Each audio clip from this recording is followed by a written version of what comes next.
All right, welcome back to another Live Wire. I'm your host, Jared Moore with Mvskoke Media, and on today's program, we're going to have Grover Wind, who is the director of the NCN Veterans Affairs Services Office, and he's going to be joined by Paul Bemore, who is the consultant with the Mvskoke Riders.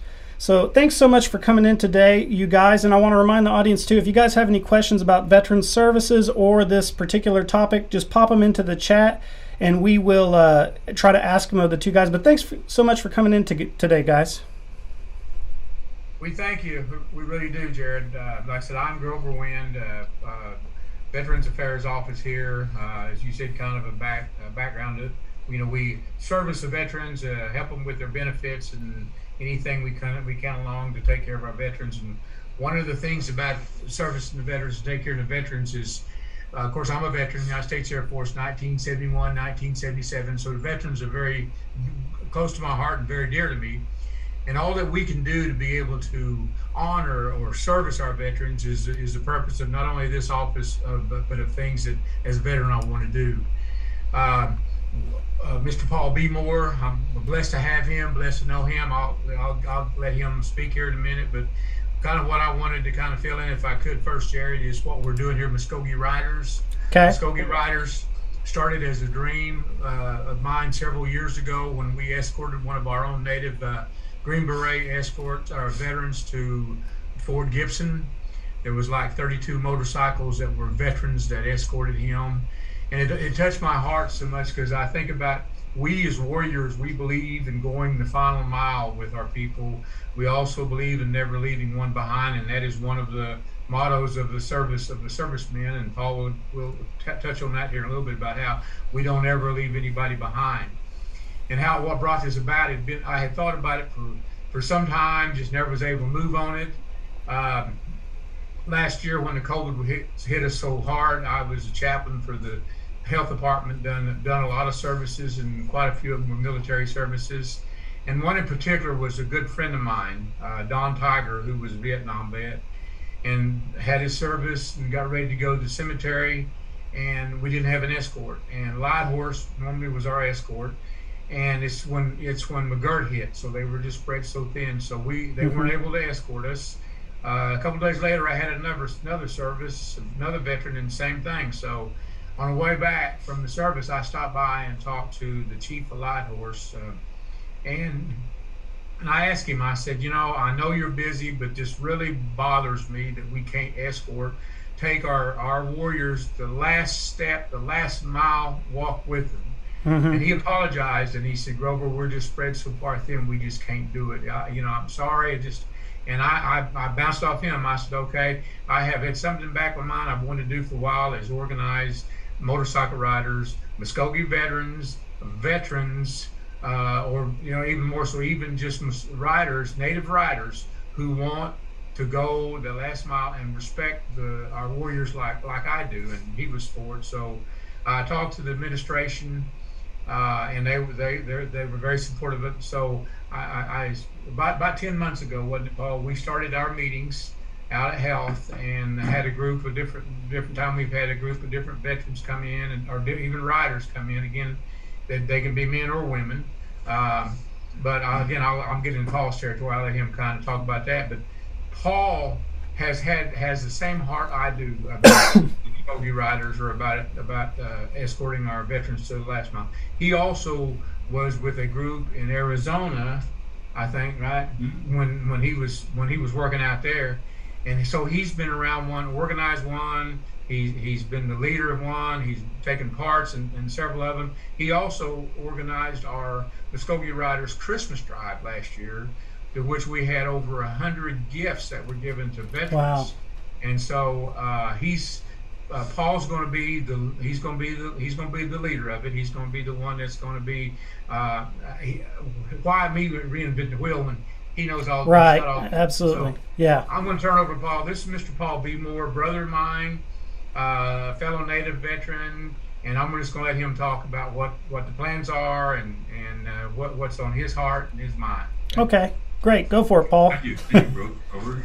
And nice to meet you, Jared. Yeah. And thank you. Thanks for the live wire, the community listening in and learning about what we're doing for the community, and in particular veterans right now. I'm one of those believers that things are meant to be, or things are meant to happen for whatever reason.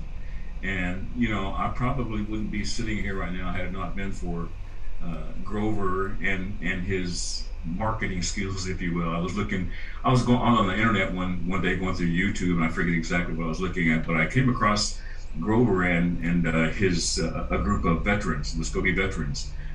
They were talking about riders and honor guards, and they were having an organizing meeting.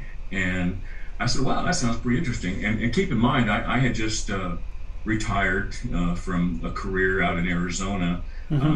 Tulsa is my hometown. I grew up and was born and raised in the Tulsa area. Grew up in Tulsa, went into the Marine Corps when I was 17 years old, and I've been gone ever since then. But when it was time to retire and it was time to come home to be with family and help take care of family, I was here, and I was riding motorcycles out there quite a bit.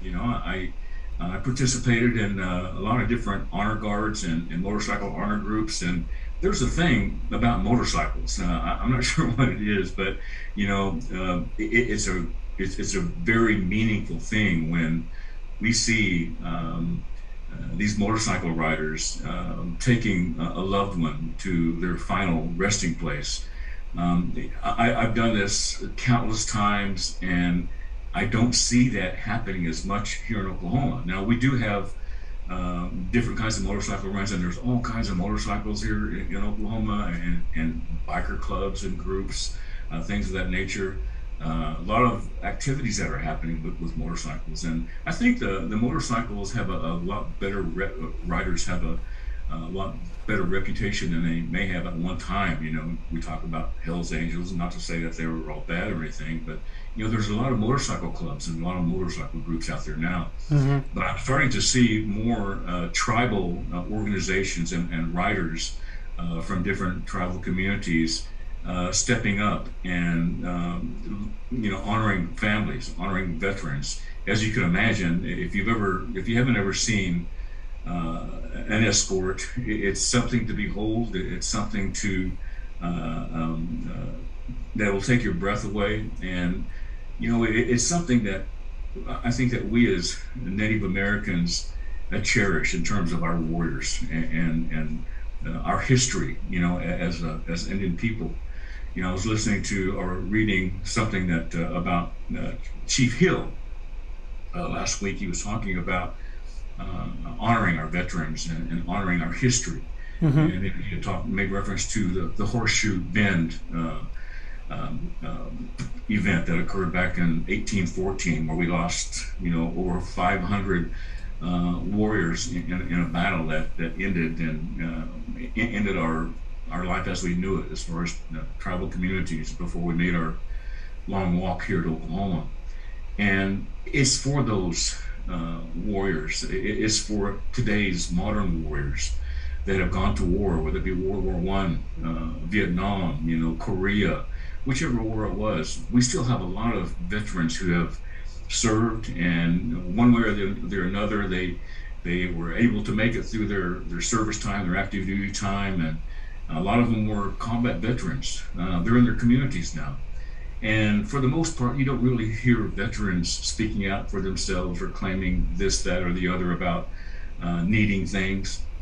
But it's through our tribal communities and our tribal government where we have these services, we offer these services. And again, had not Grover, gone on the media and publicized what they were going to be doing, I wouldn't be here. I came to the meeting and met Grover and some other riders, some interested riders, and it sounded really good. We had a lot of good interest early on, and I'm really looking forward to this coming weekend, Saturday. We're having our first organizing meeting here in Okmulgee. It's going to be Saturday at 9 o'clock here in Okmulgee at the Veterans Office. And we're looking, we've already sent out invitations from the Christmas toy ride that we had. We got everyone's names and addresses that participated in, so we've been keeping in contact and communication with them. And I'd just like to really take this opportunity to extend an invitation to any of the riders out there, whether you're Creek, whether you're Cherokee, whether you're non-Indian, whatever the case may be, we're not limiting participation or part of the group to anyone in particular, but our mission is to serve our veterans and to honor our veterans and to honor those families that, in one way or the other, whatever the case may be. And unfortunately, more oftentimes than not, it will be to take one of our warrior veterans to their last resting place. And when this happens, it's a process that we go through. There's a grieving process when we lose someone, and because these veterans, they've come back home, they've served their communities. Some of them may be sick, they may have other disabilities, or others just may do as I believe it was MacArthur that said, old soldiers never die, they just fade away, and some of them, leave us like that. But we want to pay respect to them. We want to honor them, just like we want to never forget what happened, with the Horseshoe Bend conflict, 200 years ago. So it's that feeling, it's that spirit that we have today that we want to carry on. We want to never forget, our history. We want to never forget those lives and our ancestors that went through so much, from fighting for their lands, from walking the Great Walk here to Oklahoma, to serving their country, the United States, as they have today and continue to do. We have a lot of veterans in the military right now, and I know through Grover's program, those individuals also are available. They have services available to them. So when we have a veteran come home, whether it be a welcoming home, which is a great thing to do, we can have honor escorts for welcoming home, for people going off to service. As we know, Indian people really recognize warriors and that warrior spirit, and we go out of our way to respect them, to do what we can for our warriors. And that's all we're doing. It's pretty simple when you really boil things down to it. But again, we're just beginning. We're organizing. And I see a lot of great things happening for the Mvskoke Riders, a lot of great things to come. And I know that through Grover's leadership and through the participation of the community, we want to have that vision that is always going to be there going forward forever from now on, with respect to these riders. It's interesting, the nation, the Creek Nation, has the Light Horse Riders, and we, in that respect, they are warriors. They're in their own right. Some of them probably are veterans too, I'm sure. And this group, the Mvskoke Riders, we're not limiting the membership, the participation to veterans. It's open. You don't have to have a Harley Davidson. You don't have to have a Indian motorcycle or anything. You don't even have to have a motorcycle. But I think that as long as we have the support of the community, we want to support the community by having that relationship and helping them understand through communication what we're all about, what we do. And I know that as time goes by, there's going to be opportunities where it's to go out and support the Mvskoke Nation in parades and fairs and welcoming home our veterans, honoring them in their last rites in the resting places. We're going to be there. We're going to be there through volunteering to our community and give back however we can. So again, I'm looking forward to a lot of great things happening. So at this stage with the Mvskoke Riders program, the service, are you guys actually going out right now and doing ride-alongs for funerals, or are you guys still in the planning stage? Well, right now, we're still organizing. Okay. The only ride that we've had thus far was the Christmas toy ride.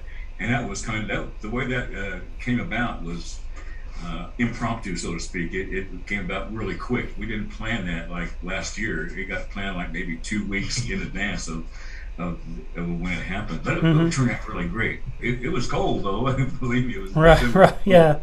It was very cold, but we pulled it off, and it was great. That was our first event. Going forward after Saturday, I know we're going to have rides. We're going to I think the main thing is one of the main things about our riders is going to be safety. That's going to be number one. Mm-hmm. Absolutely. So, one of the things we want to talk about when we have our meeting is how we're going to ride, the things we're going to do, but we're also each and every time going to have a focus on safety before any ride that we carry on. Awesome. And I want to remind the audience, the meeting is Saturday at the Veterans Affairs office at 9? Yes, sir. 9 a.m. So if you're interested in being a part of this program, show up there. Is there any other way that people could contact either the Veterans Services or, like if they can't be there on Saturday, is there any way, a phone number or maybe like a website or something they can go to? Absolutely. The Mvskoke Riders have a Facebook page. Okay. And it's on Mvskoke. It's spelled Mvskoke, Mvskoke Riders. They can communicate through us with us through that page. My number, it's published already, so you can contact me at Paul Bemore, 505-379-6921. So that's my number. It's a 505. I used to live in Arizona, and 505 is a New Mexico area code, of course, but it's a long story. Yeah. It's a good phone. So if you get a phone call from me, it's 505. It's not a spam call or anything. Oh, okay. All right. I had that happen to me every now and then. People get calls from me. They don't want to answer it because they don't recognize the number. Well, and for the audience too, I'm going to grab a link to you guys' Facebook page, and I'll put that in the description of this video after we're done, so that you guys can go to their Facebook page if you want to contact them through there. You can contact me here at the office if you want, or just call the office. My number is 918-732-7617. And if I'm not here, Sean or Rachel can take the message and give the information. One of the things that we're doing too is we're for the back of the riders. For the back of the riders, can you see that? Yeah. For the back of the riders, this will be their, what do you call it? Their patch. And it says "Going the Last Mile." Wow. This was designed by Sean, who does all of our artwork and everything. But it shows the red eagle. The red eagle means war. Is that right, Sean? Is that correct? And of course, you see the feathers. You see the 6 stars up there for the wars. You got our ceremonial grounds, and you got our cross for the Christians, churches, and everything. But this is what will be available to wear on the back. There will be a patch on 2 patches on the front. One of them will be the patch for our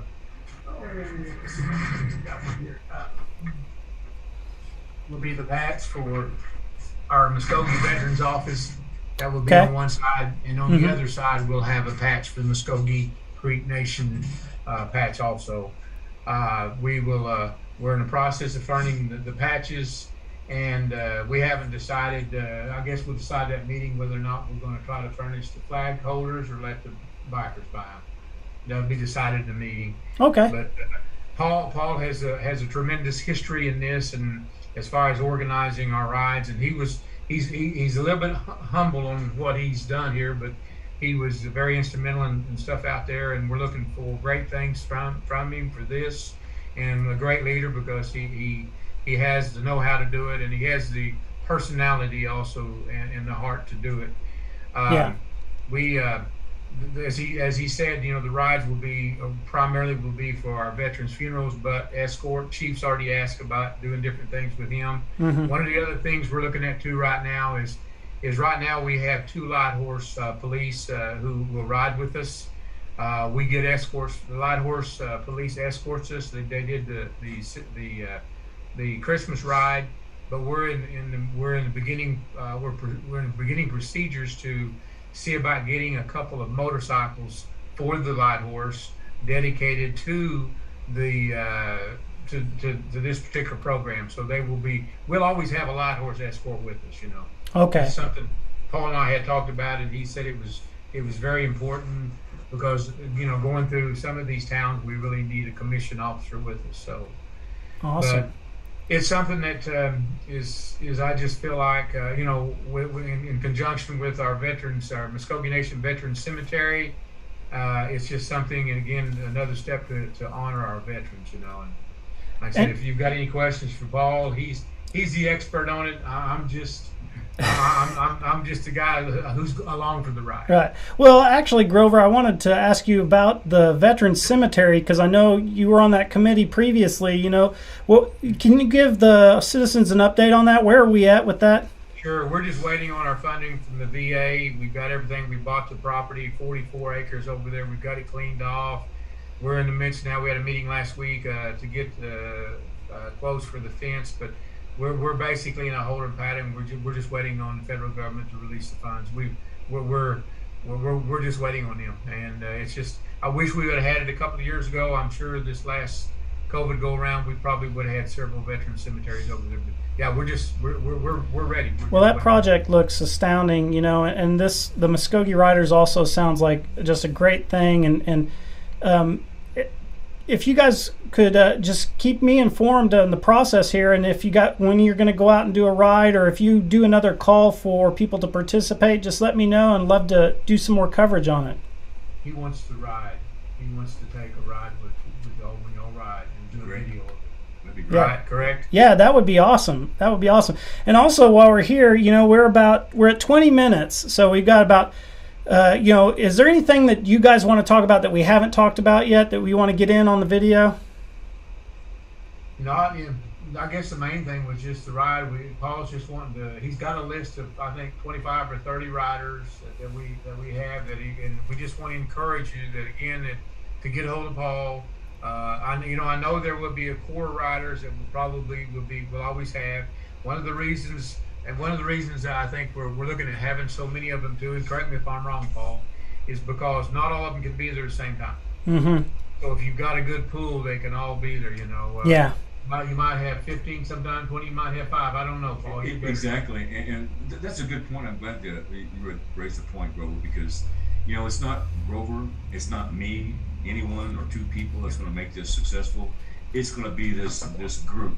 Yes. And so that's why we really need the kind of participation and a core group of riders that they're going to be there all the time. And I know that once this gets started, it's going to happen. We'll have that core, but it's going to take all of us, to participate, to make contributions, and be there for our veterans. Yeah, and my experience with Mvskoke veterans is you probably have your hands full with so many people that want to do this because it's what like you were discussing earlier. That's one of the things that I see a lot is the motorcycle culture, especially amongst Native American veterans, is really like that's a big thing. Like you see it a lot. So I think it's going to be wonderful. And while we're in the meeting too, this is kind of off topic, but since we're getting close to wrapping up, we recently created a form, and if you're listening to this and on the audience too, you can go fill this form out, but it's for our Elder Conversations video segments where we go and we interview an elder to get their life experience. I just wanted to tell you, Grover, that we had someone submit you. So I was gonna ask you here in this stream, are you interested in doing an elder conversation? And I'll just send you an email later on, and we can schedule a time and everything. Yeah, not to put you on the spot, but we did get that submission, and I figured I'd just ask you here since it just came in the other day. Sure. There's a couple other things too, if I might. Sure, go for it. Train of thought there, but one of the things about moving forward with the veterans things here and the amount of people that Paul needs to come aboard. We also, and correct me if I've got this wrong, he also needs what they call a trailer person. Right. That's somebody who doesn't have a bike but has a truck and a trailer that will follow the riders in case a bike breaks down and they need to haul it in.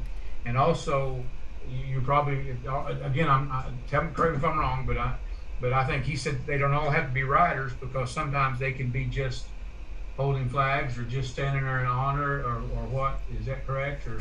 Absolutely. I mean, when you actually sit down and start planning a ride out, I mean, there's everything from rest stops to refreshments to a chase cruise, as Grover described, a trailer. And there's a lot of support and resources that are necessary that goes into it. It's a lot of planning to make it accessible and safe ride. And so the more people that are involved to provide whatever services that they can, I'm sure a lot of these folks are going to have specialties. Someone have a truck and a trailer, and someone may have refreshment resources or what have you. But yeah, I mean, again, that's why it takes everyone to make this successful. Because these are volunteers. Right. These are all volunteers, just like Honor Guard is, So. Right. Well, thanks so much, guys, for coming on today and talking about this topic. And I hope you all the luck in the world. And I'm sure I'll be in touch with you guys in the future about doing a ride along or really just documenting how this takes off over the months and years. And we didn't have any questions in the chat, but I'm going to go back in for the audience and put some links into the description if you want to get in touch with the Vaso or Paul through the Facebook. Those links will be in the description for this video. And thanks so much for coming in today, guys. Thank you for having us. We appreciate it. Jared, real quickly, Sure. Jared. Will this segment be available for us to post on the Facebook Oh, yeah, site? absolutely. Okay, Once we wrap up, I will send a link to the video to Grover, and then he can pass it on to you, and you guys can repost it on your Facebook and everything. So thanks so much, guys. And just to keep to wrap up with and tell the audience what's coming up this week, we've got a lot of live wires this week. On Tuesday, we're going to have the diabetes walking program on to talk about the walking program is starting back up again. So if you're interested in joining that, I don't know if there's going to be prizes, but it's a big deal. And then on Friday, and that's going to be Tuesday, I think it's at 10:30. And then on Friday at 6 p.m., we have Carmen Bruner coming on the program, who is a Mvskoke Creek jazz singer who has a concert, I think it's April 5th. So we'll be talking to her about her career and this concert, where it's going to be and all those things. I think it's in Bristol. So keep an eye on our channel if you want to tune into any of those to ask the guests the questions. And with that being said, Mado and Chihichath, Lise. Thank you.